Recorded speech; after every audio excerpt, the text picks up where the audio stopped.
Si hay algo que todo creyente debe aprender, y mientras antes lo aprenda mejor para poder correr adecuadamente la carrera de la fe, es que nadie es inmune a la tentación y al pecado. Nadie es inmune a la tentación y al pecado. Desde el creyente más joven hasta el más maduro y experimentado, todos podemos caer en cualquier momento si nos volvemos arrogantemente confiados y descuidados. Dice en Proverbios capítulo 16, versículo 18, que el orgullo va delante de la destrucción y delante de la caída la altivez de espíritu. Y en un tono similar, Pablo nos advierte en 1 Corintios capítulo 10, versículo 12, que si alguno cree que está firme, que tenga cuidado, no sea que caiga. Queridos hermanos, ningún creyente está exento de caer en ninguna etapa de su vida cristiana. Y cuando digo ningún creyente, me refiero a ningún creyente. Ahí están incluidos los pastores, ahí están incluidos los diáconos, ahí están incluidos los líderes de grupos pequeños, los maestros de escuela dominical, las hermanas maduras de la iglesia. Nadie está exento. Ananías y Zafira mintieron al Espíritu Santo. Juan Marcos, el autor de este mismo evangelio, se apartó del campo misionero para regresar a casa, dejando solos a Pablo y a Bernabé. El apóstol Pedro se comportó como un hipócrita en la iglesia de Antioquía, cuando dejó de juntarse con cristianos de trasfondo gentil por temor a los judíos que profesaban la fe. Y Pablo tuvo que confrontarlo y amonestarlo públicamente. Los creyentes en Éfeso perdieron su primer amor. En Tesalónica algunos andaban desordenadamente, no queriendo trabajar. Y noten que todos los ejemplos que he usado son del Nuevo Testamento.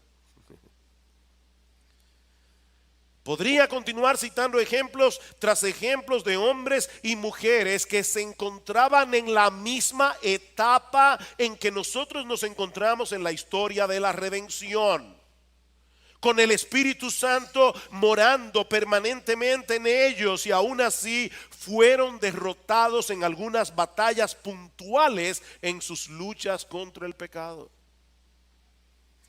Y si pudiéramos hacer una tomografía espiritual al corazón de cada uno de ellos en sus caídas, muy probablemente descubriremos en todos dos cosas en común: descuido y arrogancia.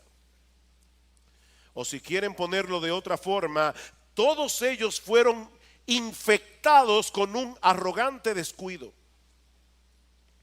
No prestaron atención a las continuas advertencias de las Escrituras, al punto, mis hermanos, que terminaron bajando la guardia, poniendo una sobreconfianza en sus propias capacidades o en su propia madurez y experiencia o en su conocimiento de las Escrituras para seguir perseverando en la fe, y cayeron. Pero gracias al Señor que esa no es toda la historia. Los verdaderos creyentes pueden experimentar caídas temporales en su lucha contra el pecado, pero si son verdaderos cristianos no se quedarán ahí, porque Cristo nos ama con un amor perseverante, inmutable y fiel, y tarde o temprano se encargará de levantarnos. Y eso es precisamente lo que nosotros encontramos en este pasaje que vamos a considerar en el día de hoy, continuando con nuestra serie de exposiciones en el Evangelio de Marcos. El Señor y los discípulos acaban de comer la cena de la Pascua en el aposento alto, eso lo vimos la semana pasada, y están a punto de salir hacia el monte de los olivos, y más particularmente hacia el huerto de Getsemaní, como vemos en el versículo 32. De manera que en los versículos 26 al 31 vemos lo que ocurre cuando ellos se dirigen de un lugar a otro, desde el aposento alto hasta el huerto de Getsemaní. Pero antes de salir del aposento alto, Marcos nos dice en el versículo 26 que Jesús y sus discípulos cantaron un himno. ¿Se imaginan eso, hermanos? A Jesucristo, nuestro Señor, como director de alabanza, y a los 12 apóstoles cantando un himno. Los judíos durante la Pascua solían cantar una porción del libro de los Salmos conocida como el Gran Jalel o las grandes canciones de alabanza, comprendidas entre los Salmos 113 al 118. Por eso corregía cuando leía que no es simplemente que cantaron un himno, es que ellos cantaron y muy probablemente cantaron los Salmos 115 al 118, que era la conclusión, los 4 salmos finales que se cantaban después de haber comido la cena pascual. Y de paso, hermanos, quiero recomendarles que cuando lleguen a su casa lean esos salmos, Salmo 113 al 118 o el Salmo 115 al 118, teniendo en mente que Jesús cantó cada uno de ellos antes de salir al huerto de Getsemaní. Es en el Salmo 118 donde está escrito: la piedra que desecharon los edificadores ha venido a ser la cabeza del ángulo. Esto es una cosa maravillosa que ha hecho el Señor delante de nuestros ojos. De paso, otra vez, aunque no todos los que cantan alabanzas a Dios son cristianos, todos los cristianos cantan alabanza. Mis hermanos, la fe cristiana es una fe que canta. El cristianismo produce corazones que cantan. Dice en Efesios capítulo 5 versículo 18: sed llenos del Espíritu Santo. ¿Y cómo se va a manifestar esa llenura del Espíritu? Cantando en vuestros corazones al Señor con salmos, con cánticos espirituales, con himnos.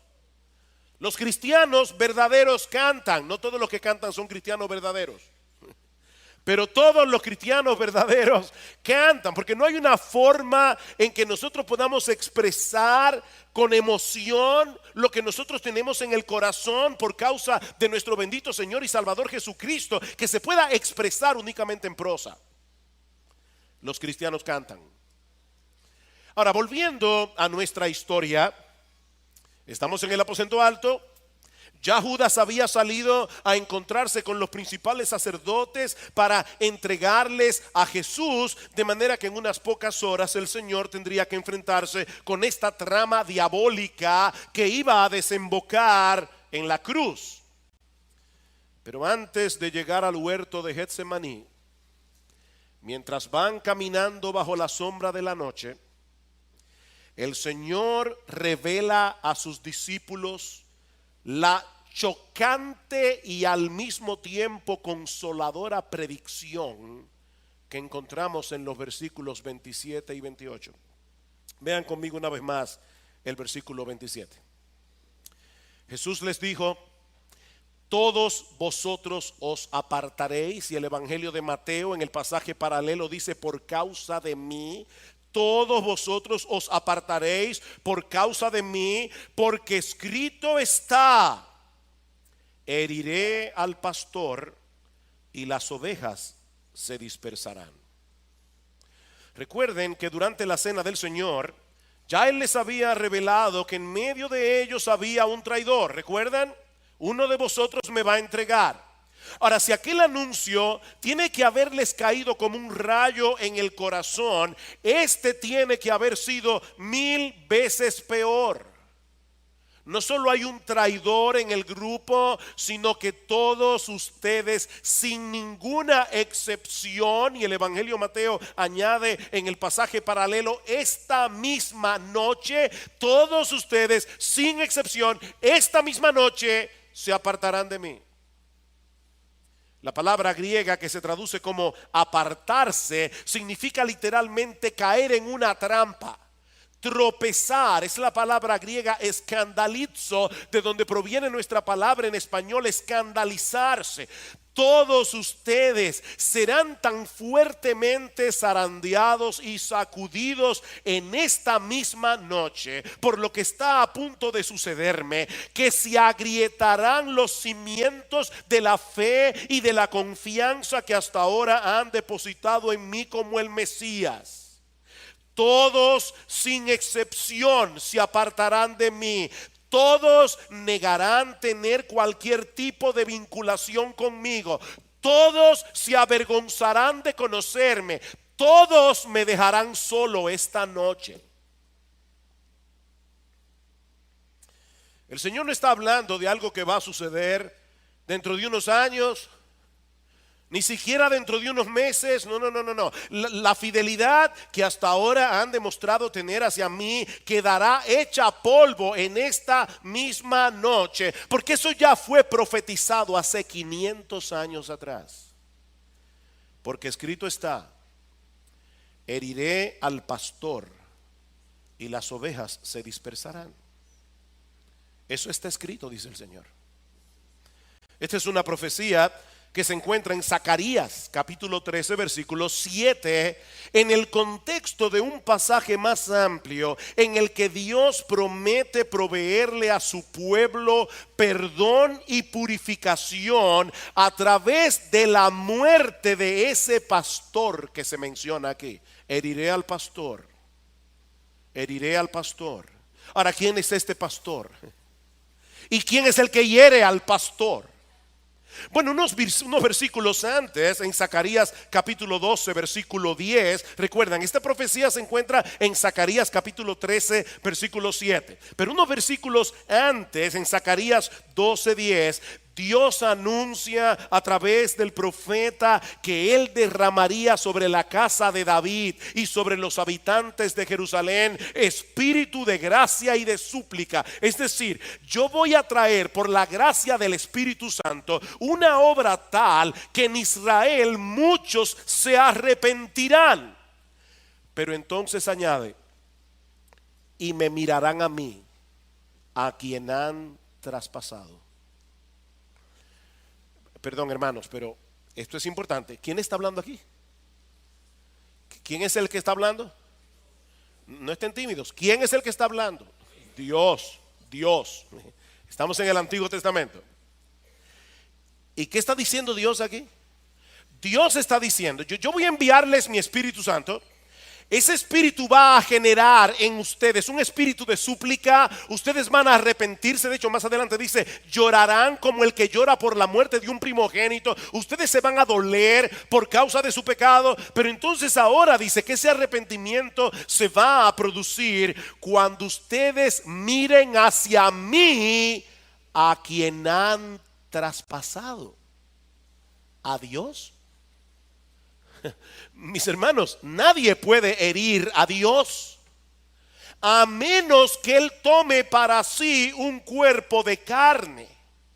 Cientos de años más tarde, el apóstol Juan iba a citar en su evangelio este pasaje del profeta Zacarías. En Juan capítulo 19, versículo 37, cuando un soldado atravesó con una lanza el costado del cuerpo muerto de Jesús, Juan nos dice que eso sucedió para que se cumpliera la escritura: mirarán a mí, a quien traspasaron. Pero Juan añade un detalle impresionante. Dice que cuando el soldado hirió el costado de Jesús con una lanza, salió sangre y agua. Eso fue tan impresionante para Juan que dice: yo soy testigo, yo vi eso. Del costado de Jesús, de su cuerpo muerto, brotó sangre y agua. Mantengan eso allí en su disco duro. Seguimos leyendo el libro del profeta Zacarías. Recuerden, Zacarías 12:10. Mirarán a mí, a quien han traspasado. Luego seguimos leyendo y dice en el versículo 1 del capítulo 13 de Zacarías que en aquel día habrá una fuente abierta para la casa de David y para los habitantes de Jerusalén, para lavar el pecado y la impureza. ¿Ustedes ven el punto, mis hermanos? Mirarán a mí, a quien han traspasado, dice Dios, y en aquel día habrá una fuente abierta para la casa de David y para los habitantes de Jerusalén, una fuente de perdón y purificación que brotó del costado del cuerpo muerto de Jesús, sangre y agua. Ahora es en ese contexto que ahora dice Dios en Zacarías 13:7: despierta espada contra mi pastor y contra el hombre compañero mío, declara el Señor de los ejércitos, y hiere al pastor y se dispersarán las ovejas. Es Dios, mis hermanos, el que da la orden para que venga la espada que ha de herir a este pastor, al que ahora Dios identifica como su compañero. Despierta espada contra mi pastor y contra el hombre compañero mío. Y esta frase hebrea puede ser traducida también como el hombre que es mi igual, o aquel que está asociado conmigo. Queridos hermanos, este que fue traspasado, herido por la espada de la justicia de Dios, no puede ser otro que el Dios encarnado que fue a la cruz como el buen pastor que dio su vida por las ovejas. Eso fue profetizado 500 años antes de Cristo. Ven espada y aplica mi justicia en ese pastor. Él tiene que recibir el castigo que merecen nuestros pecados en la cruz. Yo, dice Dios, yo heriré a mi pastor. Es mi pastor, yo lo voy a proveer, pero yo mismo lo voy a herir con mi justicia y las ovejas se dispersarán. ¿Saben qué, mis hermanos? A final de cuentas, los líderes religiosos de Israel y los soldados romanos que clavaron a Cristo en la cruz solo fueron agentes secundarios en esta gran historia de la redención. Ellos no eran los protagonistas. Sí, ellos fueron responsables de su pecado, pero en última instancia fue Dios mismo el que entregó a su Hijo por nuestras transgresiones. Dios lo castigó en la cruz del Calvario. El castigo de nuestra paz fue sobre él. Isaías 53: y por su llaga fuimos nosotros curados. El problema es que en este punto de la historia los discípulos no tenían la capacidad de ver la cruz desde esa perspectiva. Para todos ellos iba a ser un tropiezo enorme ver a su Mesías juzgado y condenado por los líderes religiosos de Israel. Esa no era la imagen que ellos tenían de un Salvador. Alguien que muere en debilidad, clavado en una cruz romana. Y tal como había sido profetizado, todos ellos, esa misma noche, sin excepción, abandonaron a Jesús. Pero hay una nota de esperanza en medio de este anuncio profético tan sombrío y tan desalentador. Versículo 28. Oigan, hermanos, qué impresionante. Pero después que yo haya resucitado. ¿Notaron? De paso, la espada que va a herir al pastor es para matarlo, evidentemente, porque nadie resucita sin haber muerto antes. Dice Cristo aquí: después que yo haya resucitado, todavía no ha muerto, y ya está hablando de su resurrección.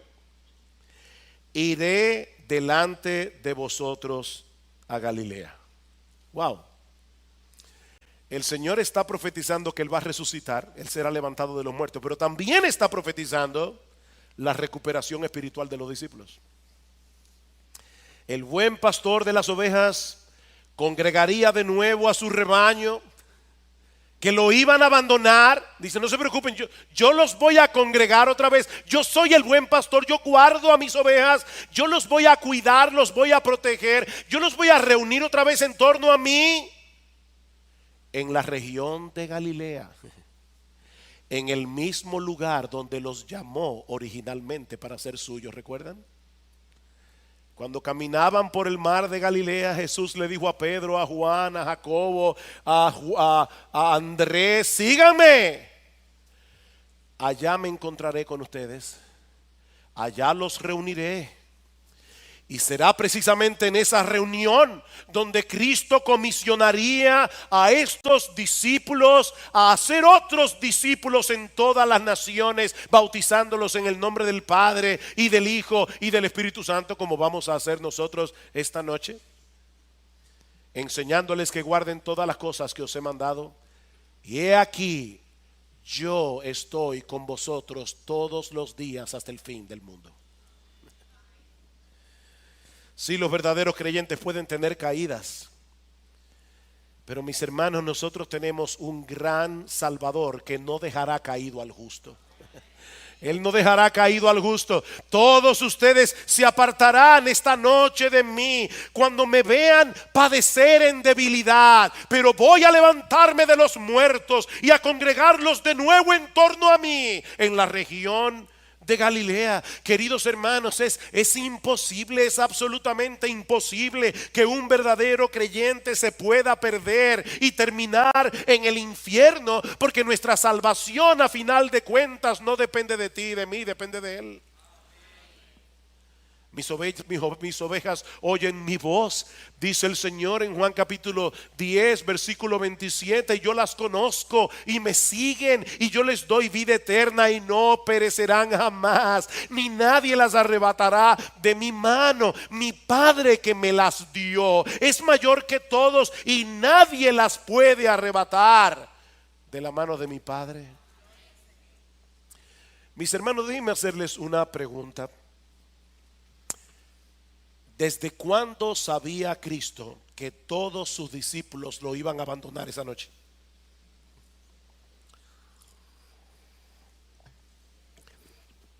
¿Cómo se enteró? ¿Desde cuándo? ¿Saben desde cuándo? Desde siempre. Jesús sabía esto desde antes de la fundación del mundo.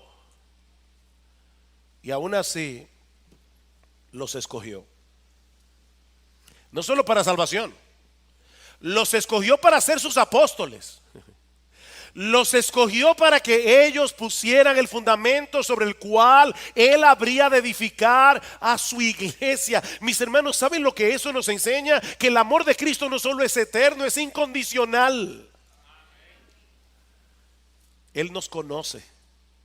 Él nos conoce como nadie podrá conocernos jamás. Él conoce cada recoveco de nuestras almas. Él nos conoce muy bien. Nos conoce al dedillo cuando estamos en nuestra mejor situación y cuando estamos en nuestra peor condición. Él nos conoce. Pero ¿saben qué, mis hermanos? Si somos verdaderos creyentes, a pesar de todo eso nos ama. Y nos ama como nadie nos amará jamás. Él no solo sabía de antemano lo que iba a suceder esa noche con todos sus discípulos, Él también sabía de antemano cuál iba a ser la reacción de cada uno de ellos al escuchar estas palabras proféticas. Y eso nos lleva a nuestro segundo encabezado: la reacción arrogante y necia de los discípulos. Hermanos, ¿cómo debieron reaccionar los discípulos cuando Jesús les dice esa noche: todos ustedes me abandonarán? Si había algo que ellos habían aprendido después de haber estado con Jesús por más de 3 años, es que Él no hablaba por hablar.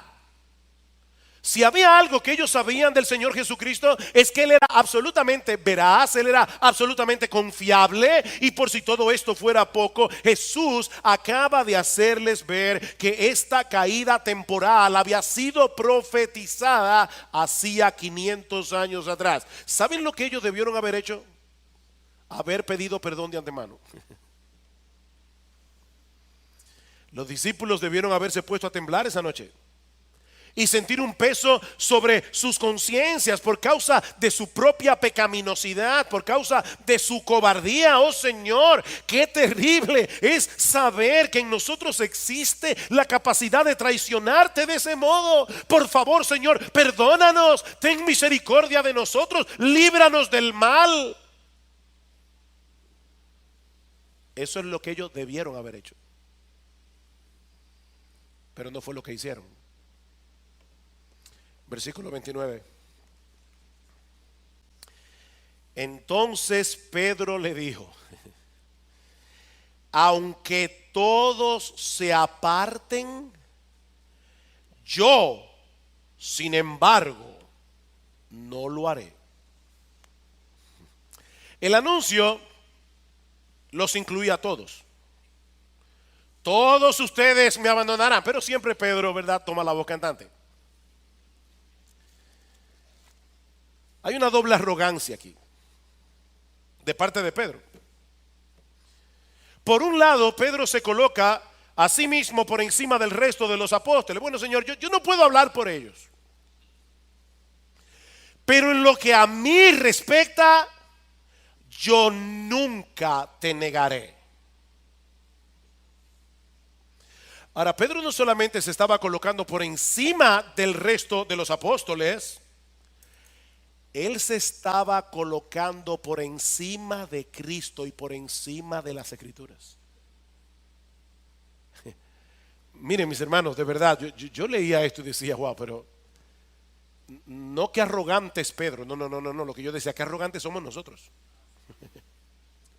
Qué arrogantes somos.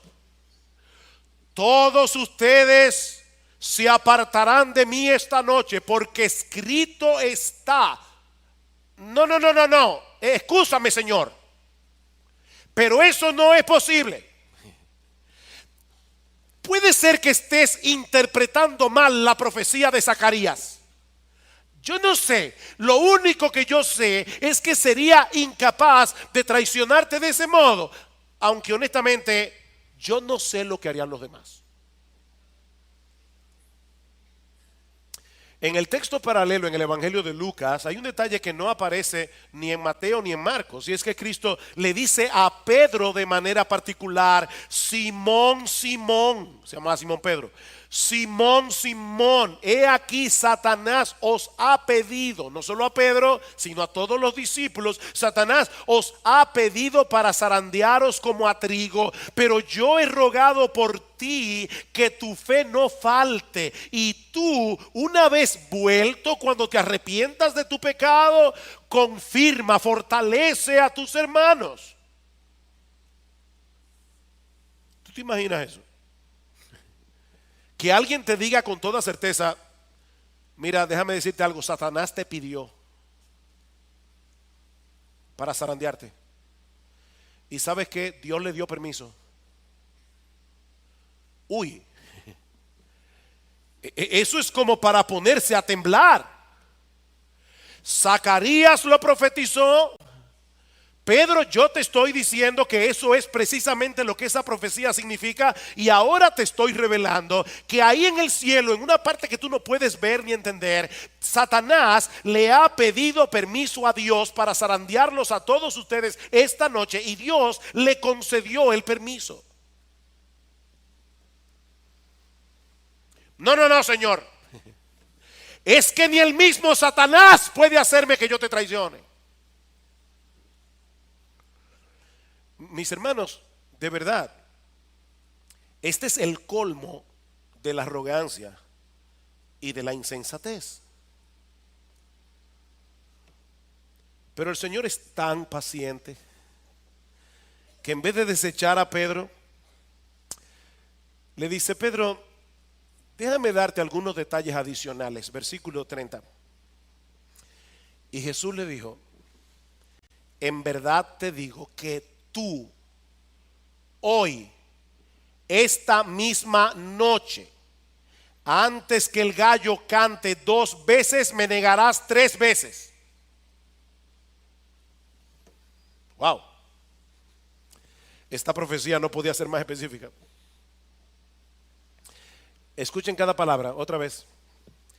En verdad, esta traducción es la traducción de la palabra amén.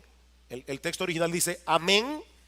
Es una expresión que añade solemnidad, que añade certeza a lo que uno va a decir. Pedro, solemnemente te digo que tú, no los otros apóstoles, no Juan, no Santiago, no Jacobo, no, Pedro, tú, hoy, esta misma noche, no mañana, no pasado, no durante una semana, antes que el gallo cante 2 veces, es decir, antes de que amanezca, antes de que tú comiences a ver los primeros rayos del sol salir en la aurora, Me negarás. Y esta palabra es una palabra compuesta, tiene un prefijo que intensifica la palabra. Se puede traducir literalmente: Pedro, me vas a negar horriblemente, me vas a negar absolutamente, me vas a negar totalmente. Y no una, no dos, 3 veces.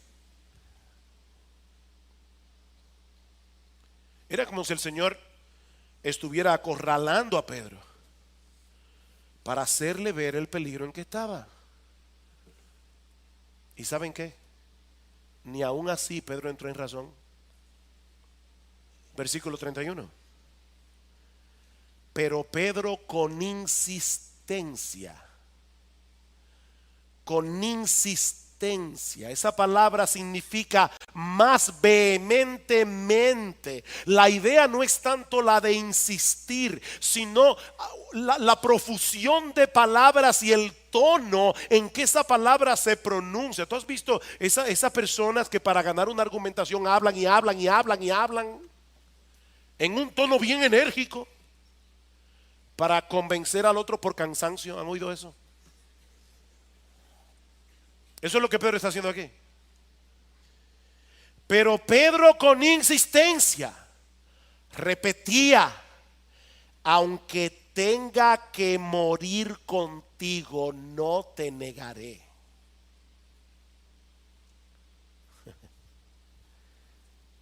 Y todos decían lo mismo. No era que repetían la misma palabra que Pedro, es que tenían la misma actitud. Ese espíritu de arrogancia, de autosuficiencia, había embriagado a los discípulos. ¿Ustedes han visto una persona borracha que está como desconectada de la realidad? Y está en medio de una guerra y están tirando tiros y él cree que está soñando que están tirando tiros. Los discípulos estaban borrachos de arrogancia. Se sentían inmunes a la traición, al punto de tener en poco las palabras de Jesús y las palabras de la Biblia. En vez de ponerse a temblar, reaccionaron con insolencia. Y ahora yo me pregunto, hermanos, ¿qué aprendemos de este pasaje? Bueno, hay varias lecciones que nosotros podemos extraer de un pasaje tan rico y tan aleccionador como este. Pero yo voy a limitarme solamente a 2 a modo de conclusión. Y yo le ruego al Señor que ustedes se lleven esas 2 en sus corazones en esta mañana.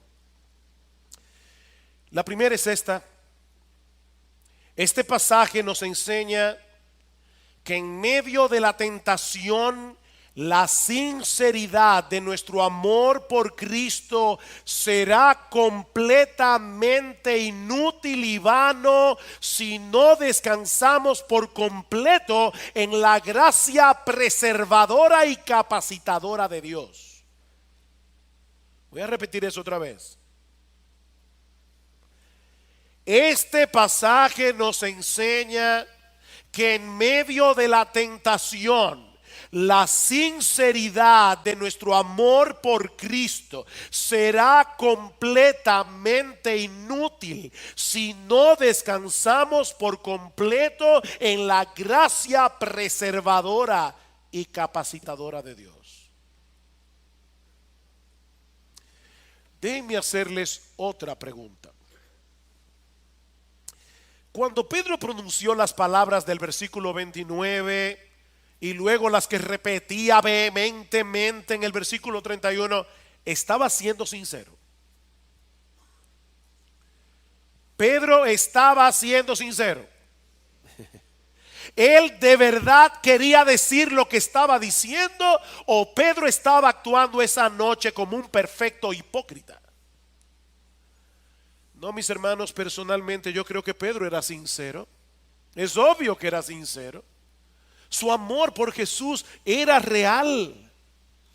hasta el punto de escandalizarse ante la posibilidad de que él fuera capaz de traicionar al Señor. Alguien ha dicho, él no estaba pretendiendo tener un amor hacia Jesús que en verdad no sentía, ni estaba haciendo promesas que no estuviera ansioso de cumplir. Cuando Cristo le dijo, yo soy capaz de morir contigo, él creía cada palabra. Señor, yo sé de lo que soy capaz en mi amor por ti. ¿Cuál fue su problema entonces? Mis hermanos, ¿dónde estuvo el pecado de Pedro y del resto de los discípulos? En que, amparado en su propia sinceridad, se descuidó. En que, amparado en su propia sinceridad, se descuidó. El problema de Pedro y del resto de los apóstoles, y si ustedes se van a llevar una sola idea para sus casas en esta mañana, que sea esta: el pecado, el error de Pedro y de los apóstoles es que ellos llegaron a creer que la medida de su sinceridad era la medida de su fortaleza. Ellos cayeron en el error de pensar que la medida de su sinceridad, en la misma medida en que ellos eran sinceros, en esa medida eran fuertes espiritualmente.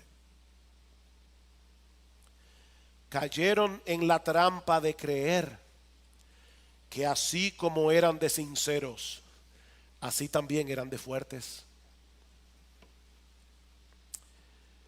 Mira, mi hermano, no importa qué tan genuino sea tu amor por Cristo, no importa cuánto desees vivir para Él, tú y yo somos demasiado débiles en nosotros mismos. Eso no tiene nada que ver con tu sinceridad. Eso no tiene nada que ver con tu deseo de vivir para Cristo. Tú y yo somos débiles. De ahí las palabras de Pablo que citamos al principio en 1 Corintios capítulo 10 versículo 12. El que cree que está firme, tenga cuidado. Tenga cuidado, no sea que caigas, no te sientas seguro simplemente porque eres sincero, porque la sinceridad no es una vacuna contra la tentación. La sinceridad no es una vacuna. Dice en Proverbios capítulo 26 versículo 28 que el que confía en su propio corazón, ¿saben lo que es? Es un necio. El que confía en su corazón es un necio.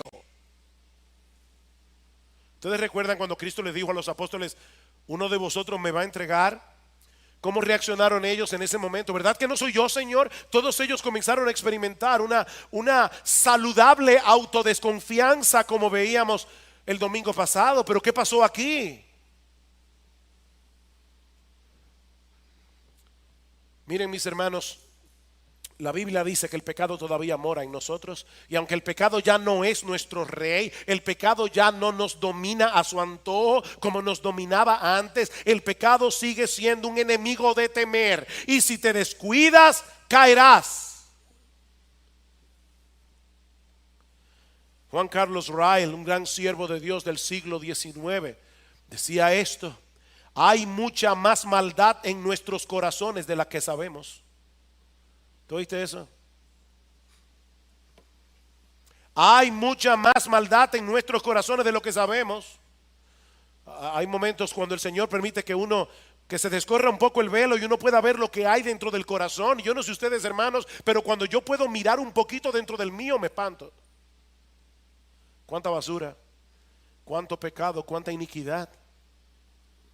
Sigue diciendo Ryle: nunca podremos decir hasta dónde somos capaces de caer si somos tentados. No hay grado de pecado al que el mejor de los santos no pueda descender si no es sostenido por la gracia de Dios y si no vigila y ora. En nuestros corazones permanece escondida la semilla de toda maldad. Solo necesita el ambiente adecuado para germinar con una vitalidad maligna.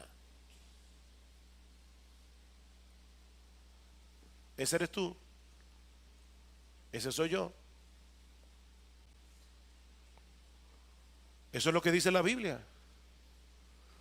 ¿Qué dice Pablo en Romanos capítulo 7?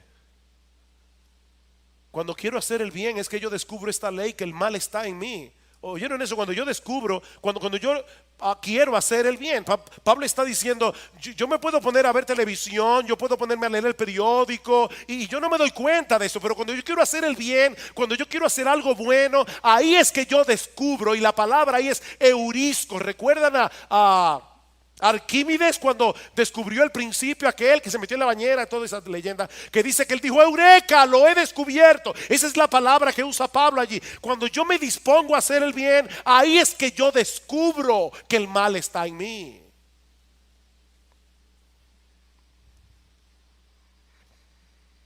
Leer el periódico no te va a traer en tu carne ninguna oposición.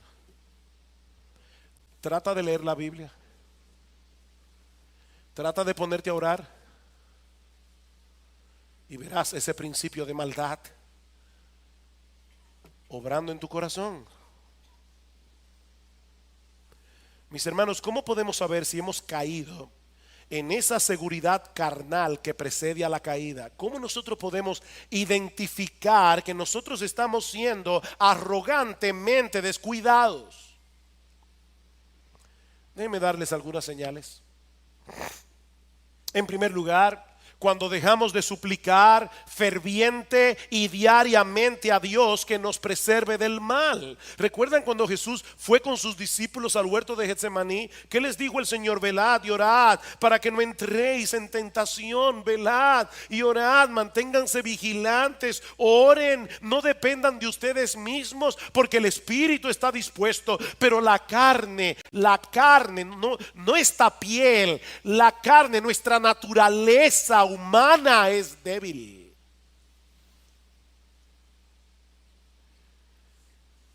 Pero ¿qué hicieron los discípulos? Recuerden, ellos estaban embriagados esa noche de una confianza carnal. ¿Qué hicieron los discípulos en el huerto de Getsemaní?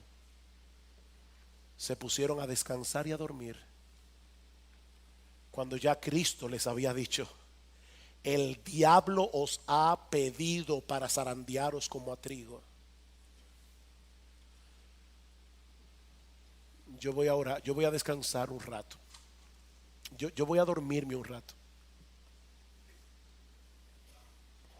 Cuando pasamos por alto las continuas advertencias de las Escrituras con respecto a las seducciones del pecado, del diablo y del mundo, es evidente, mis hermanos, que nosotros estamos embriagados de esta descuidada, de esta arrogancia descuidada, o de este descuido arrogante.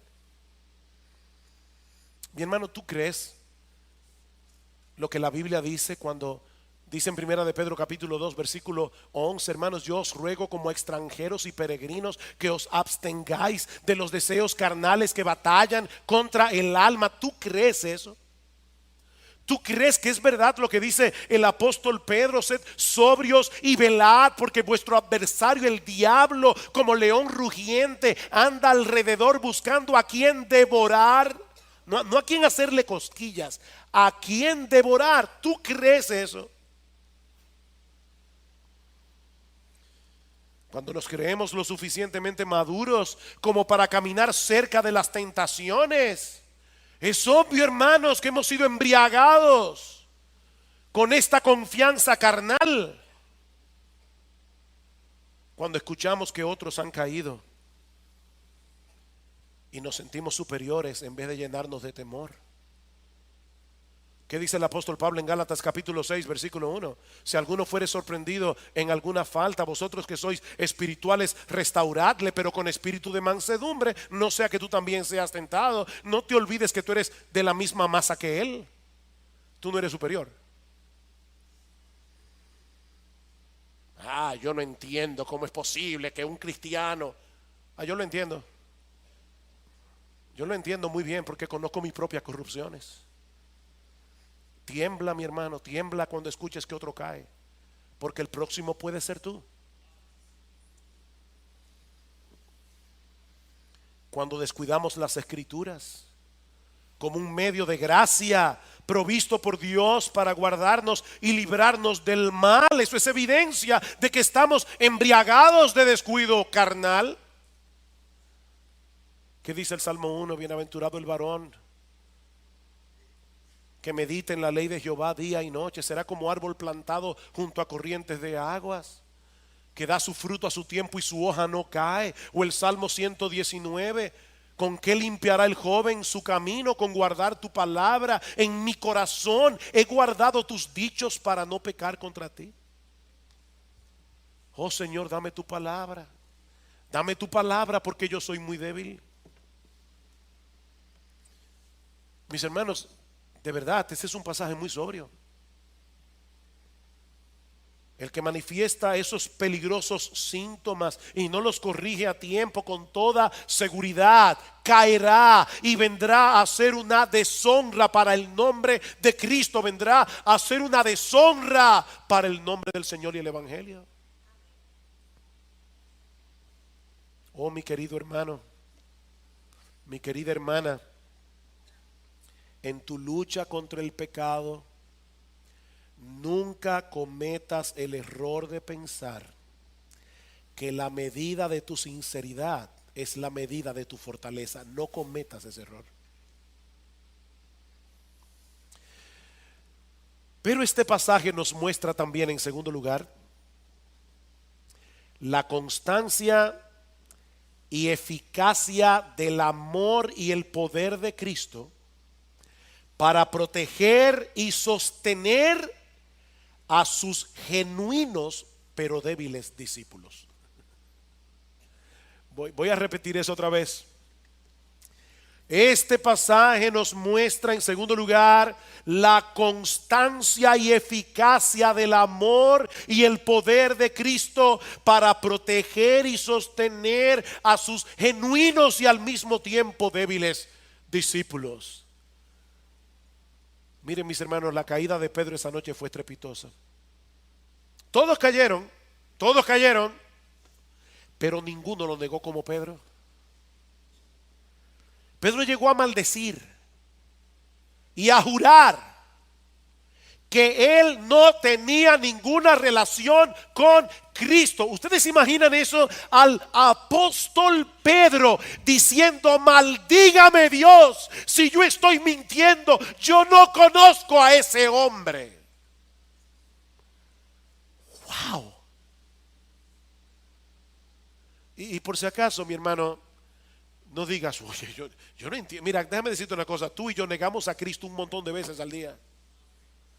Cada vez que tú te quedas callado, joven, en la universidad y no quieres predicar el evangelio por temor a que te identifiquen como un cristiano quedado, hablando en español y en dominicano, tú estás negando a Jesús. Cada vez que nosotros nos quedamos callados, en vez de defender la verdad, estamos negando a Cristo, porque Él es la verdad encarnada. Cada vez que tú y yo nos sentimos atemorizados de que las personas nos confundan con esta peste de evangélicos, tú estás negando al Señor.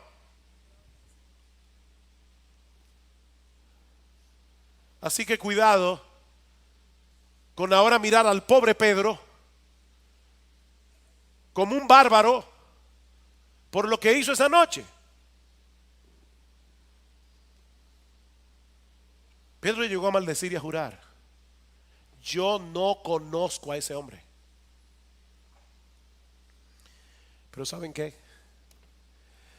Cristo le había dicho: Pedro, el gallo va a cantar 2 veces. Y así como el gallo se usaba en aquellos días como el despertador, Cristo le proveyó a Pedro ese canto del gallo como una llamada despertadora. Pedro, cuando el gallo cante 2 veces, recuerda mis palabras. Recuerda mis palabras. Y me encanta. Wow, enternece mi corazón cómo Lucas narra esta historia. En Lucas capítulo 22, versículo 61, dice que en ese momento, cuando el gallo cantó, el Señor se volvió y miró a Pedro. Y entonces Pedro recordó la palabra del Señor, como le había dicho: antes que el gallo cante hoy me negarás 3 veces. Y saliendo fuera lloró amargamente. Ustedes se imaginan eso, hermanos, mientras Jesús estaba en el patio del sumo sacerdote, atado, siendo acusado injustamente, golpeado y maltratado por una turba de soldados que estaban fuera de sí. Jesús estaba pensando en Pedro. Nunca olvidó a su discípulo indigno cuando las burlas y los golpes estaban cayendo sobre él. Sus pensamientos, su corazón estaba con aquel que en ese mismo momento lo estaba negando.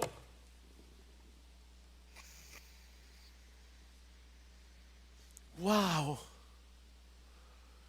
Solo estaba esperando que el gallo cantara.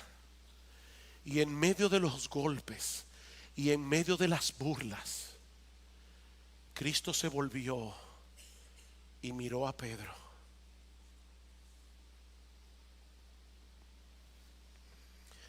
Alguien decía que fue esa mirada lo que evitó que la caída de Pedro desembocara en la traición de Judas.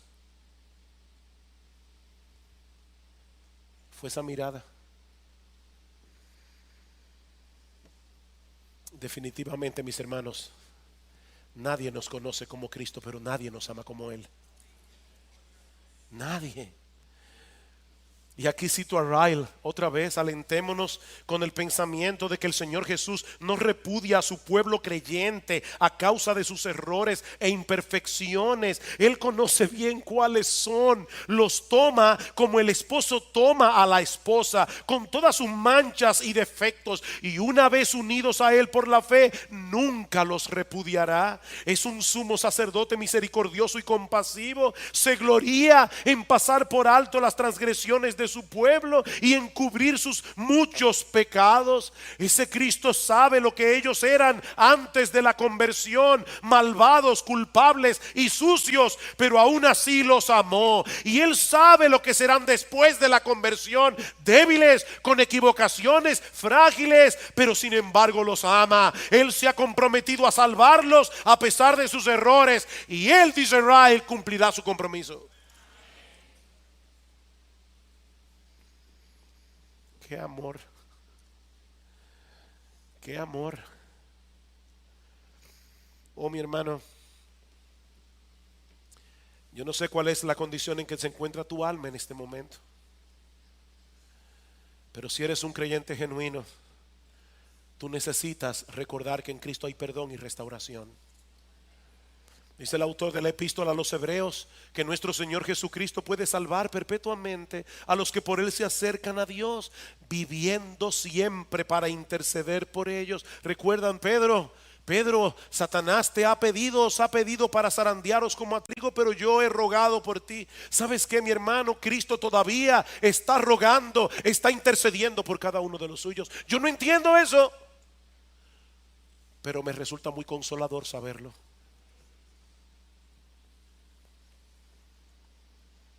¿Deben los creyentes ser motivados a pecar por causa del amor de Cristo? No importa lo que yo haga, no importa. Allí siempre estará Cristo dispuesto a perdonarme.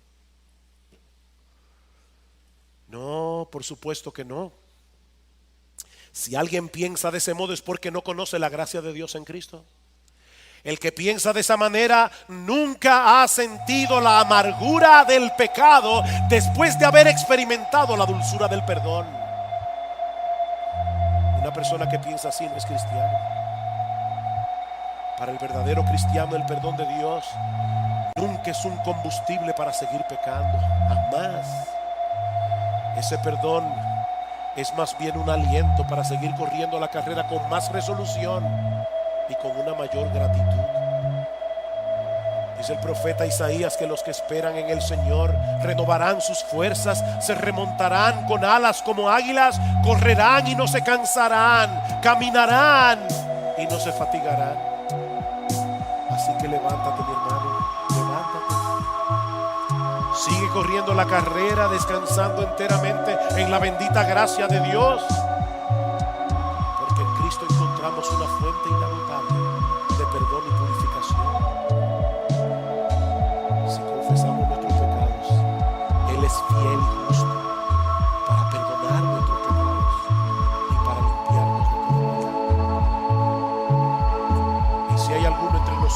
aún no ha venido a Cristo en arrepentimiento y fe, yo quisiera persuadirte en esta mañana a que te refugies únicamente en Él para el perdón de tus pecados. Mi amigo, déjame decirte algo. Es terrible que un creyente, un verdadero creyente, sea atrapado por la arrogancia de su corazón y caiga en pecado. Eso es terrible, pero es 1000 veces más terrible que una persona viva sumergido en esa ilusión de autosuficiencia y sea arrojado al final de sus días en una condenación sin fin. Eso es 1000 veces peor.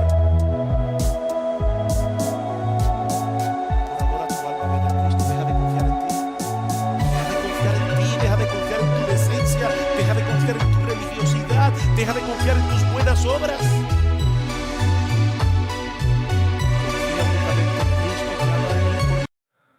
This world is endless, so wide, so broad, but somehow I'm still lost in you.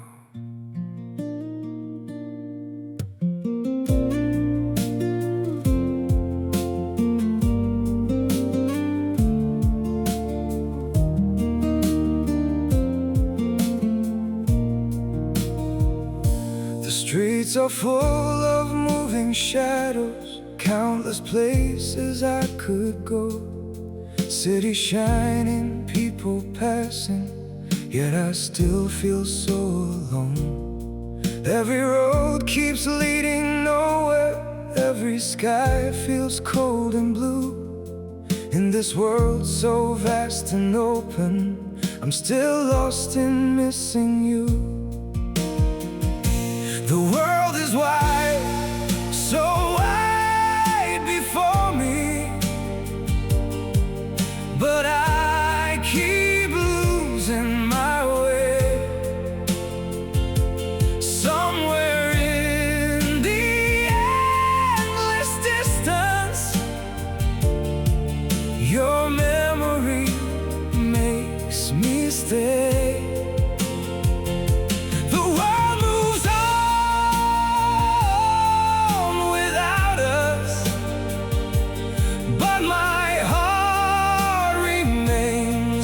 True, for no matter where these feet may wander, I'm still lost in missing you. I have tried to outrun silence, tried to leave your ghost behind, but your name still echoes softly through the corners of my mind. The world is wide, so wide before me, but I keep losing my way. Somewhere in the endless distance, your memory makes me stay. The world moves on without us, but my heart remains untrue. For no matter where these feet may wander, I'm still lost in missing you. Maybe someday I'll stop searching for your face in every crowd, but until that day, this broken heart will keep calling your name out. The world is wide, so wide before me, but I keep losing my way. Somewhere in the endless distance,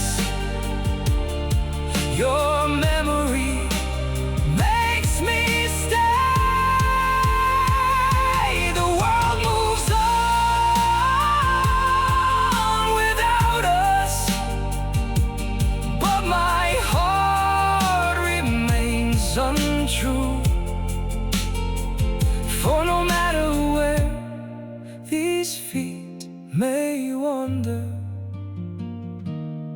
I'm still lost in missing